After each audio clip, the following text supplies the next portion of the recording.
In a world where battle ensues on the home front and abroad, in a place where lives are governed by fringe and hypocritical ideals, fictitious or otherwise, in a life where we must be wary of who we come in contact with or face our very demise, where no one is right, everyone is wrong, and everyone hates each other.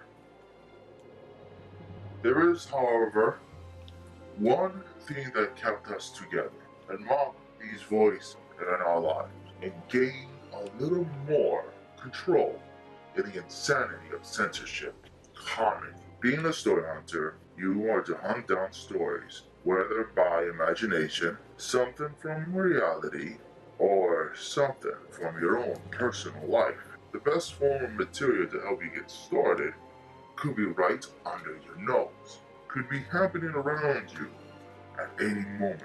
Comedy is no exception. It is a specific prey that brings enjoyment and laughter to people's lives, and it satisfies anyone. There are many types of these breeds too. Comedy is a form of entertainment that makes people laugh, whether it is smart, dull, or just plain stupid.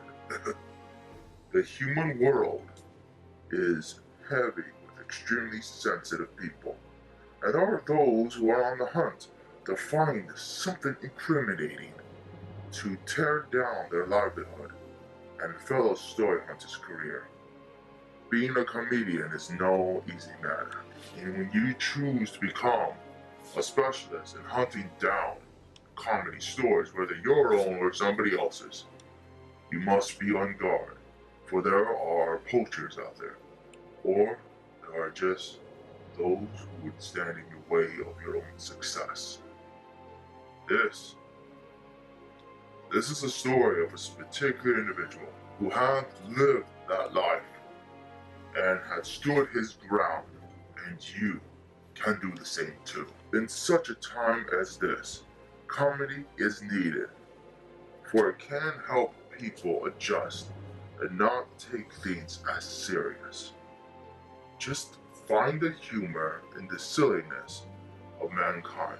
Comedy is such a broad subject, and anything can be viewed as something hilarious. Also, everyone has a different taste of humor. Myself, I enjoy simple, maybe silly, dry, and even deadly humor. Comedians are story hunter brethren that specializes in the humorous prey of being harassed for their offensive and crude jokes. It would appear that being a comedian is a fool's quest, but Hunter must take on the task to bring a little laugh to the thickest of hearts.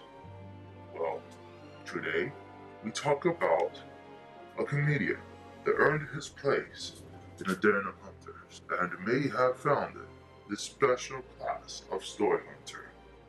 He not only braved to tell a comedic story, but he stood by it to the end.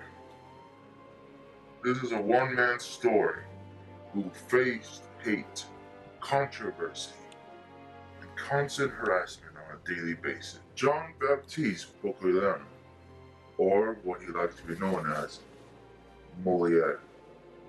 Moliere was born and baptized in Paris, France, January 15th, 1622, and died in the place of his birth, February 17th, 1673. This story hunter dared to do something similar and entertaining in a time where any other person were to make the same jokes, they would be sent to prison or possibly death. However, Moliere, grown up with a connection to royalty through his family's relationship. Because of his connections, he was somewhat free to pursue his passion, but to an extent. Though his career didn't really start in controversy. After rejecting his father's birthright in a royal position, he pursued his passion in acting. Moliere went from being an actor to actor manager until he started to build his very own theater. In this theater, he would perform, direct, and write many of his plays here. At the beginning, Moliere wanted to be a drama actor, but he soon found his calling in comedy. Thus, he started to write what soon to be known as today as satire. In a sense, Moliere invented satire entertainment. In his own personal quote, he said this: "The comic is the outward and visible form that nature's bounty has attached to everything unreasonable, so that we should see and avoid it.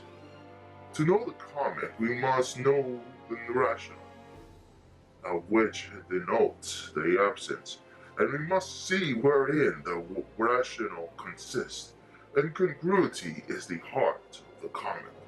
It follows that all lying, disguise, cheating, dissimulation, all outward show different from the reality, all contradiction, in fact, being actions that proceed from the single source. All this, in essence, is comedy. Satire is using humor or irony to expose and criticize people's stupidity or their vices. Mostly satire pokes fun at religion, politics, and even people's daily lives. In a time as today, Moliere would be among the most hated because this was a man who didn't care about rules.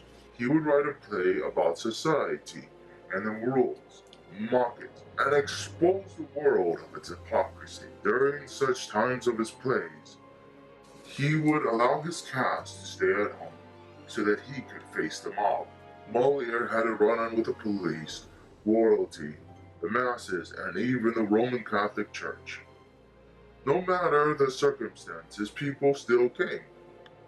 They bought us for his performance and were shocked, and they laughed. That is the true essence of comedy. It's just to laugh. Sometimes at things that just plain old is funny, and it's sometimes for the shock value. You find yourself laughing at something that really isn't really funny, but you still laugh at it. That means you have a good sense of humor, and means that someone did right. Like I mentioned before, we all have different sense of humor, and our taste varies from different people. There are three highly controversial plays that had caused the mob to come at his doorstep. The first of which came in 1662. He written and performed L'école des Femmes, or The School of Wives. This play focused on an idea of a wild, strong woman unafraid to break customs and become a powerful individual. This play was the first of many, for it shows a side of a woman at that time would be considered unladylike. It was the first time he got in trouble with the church. They even attempted to stop his performance. The second controversial piece came in 1665, Don Juan or Les Festins de Paris, Don Juan or the Feast of Stones.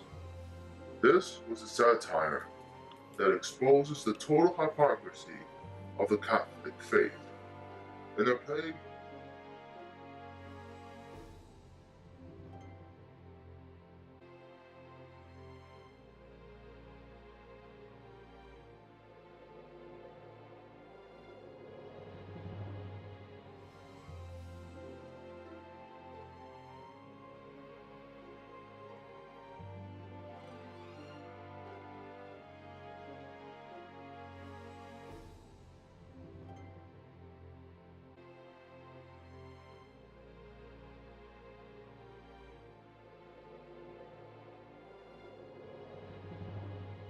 This caused a massive backlash from the church that led to his excommunication.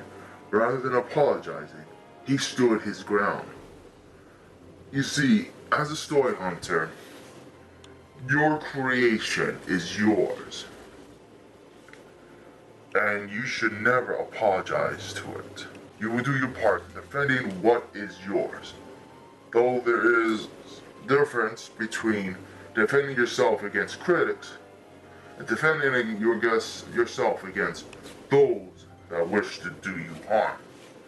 Critics enjoy what you write. Believe it or not, this is something that they are very passionate about. And if they manage to spend some time to talking to you about your story, listen to them. They might have insights into your story that could help you along the way. It may be hard to hear, but sometimes a true critic is there to help you get better at your craft. Though you don't have to listen to every critic, just listen to the ones that has a constructive criticism, and they will help you out in the best of their ability so that your next piece, your next performance will be better than the last. That is what the true purpose of a critic. Now there will be those that would do anything it takes to try to destroy your future. They will try to destroy your chance at being successful. Try to stop you from telling your stories. They'll try to stop you because they were either offensive or they didn't like it. So they'll do everything it takes to stop you. Don't let them win. Those are the type of people you don't want to bend your stories around. If they're out there trying to destroy your story or trying to corrupt or change things, that isn't in any way constructive. That isn't in any way to support your story, your guides, or to help your characters or anything else develop. Don't listen to them. If they seek to try to tear you down, don't abide to them. They're just in a way. Ignore them and do your best. You are story hunters. Remember to always defend your stories. So when the Catholic Church came after Moliere, they wanted him to be ashamed of what he written, of what he did. But he stood his ground and he defended it. But see, if your work is a hot mess, full of controversy, then it is your hot mess. We have many modern-day moralities who seem to follow in his footsteps. The person that comes to mind at the top of my head, Quentin Tarantino. He is among in this den of hunters. You see, Tarantino defended his works, and he got a lot of backlash for it. And he followed in the footsteps of morality. Whether he knew about him or not, he stood his ground and defended it. And why? Because it was his story. That is something that we all should learn about when we come into defense of our own story. Many story writers who seem to be facing their critics the same way as they would the mob, but they do it a little more viciously. And that has turned out to be a negative effect. What Morales did and what Quentin Tarantino did, they haven't attacked anyone. And instead, they explained their story. They haven't apologized about it. And they're not going to retract it or deny it or be ashamed of it. And instead, they defended it and they explained it to them. There was a lot to learn from these story hunters. This play alone got him in trouble with the police, royalty, the church, and the mob. Perhaps Paris was upset about it, but it has drawn in more audiences to see what the controversy was all about. It was loved and hated. It lasted for years, and was perhaps the most famous of his pieces.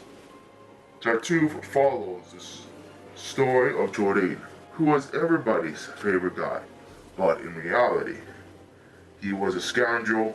He got into the house of a wealthy man, Ortegon, feigning innocence and guile. However, Orgon's wife sees right through the scoundrel. Tartuffe, perhaps the greatest of his masterpieces. Unfortunately, Tartuffe has also caused great stress to Moliere, where he eventually exhausted himself to death.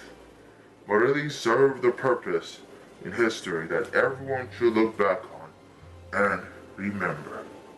He was a genius comic, writer, actor, and director. His works should be looked on today. Allow his spirit to live on in every comedian's heart. Even though he battled alone, he did what many story hunters wish they could do. In a sense, change the world. And that is what Moliere did. His integrity, his stance, and did it all for the sake of a good laugh. This is the legend of Moliere, the savior of comedy. We all have a part to play in this creative world, and we all must do our bit. And when your work is being targeted and hated by many people who don't like it, know that your story means something to someone. Don't be afraid of facing controversy if or when it happens. Because there are some people out there who try to tear you down. Be cautious of them. Feel free to look around if you like. There are many other writers here, there are many other comedians, storytellers, playwrights, and directors who have their own individual story that they follow to join the pack. And if you have any stories that you like to submit, or any people that you would like me to talk about, whether your own personal friends or anyone you think should be inside these den of hunters, don't be afraid to suggest. And if there's any corrections into this known story hunter, feel free to send a correction or two. I can send as many corrections as you like. And be ready to hunt when you hear our howl.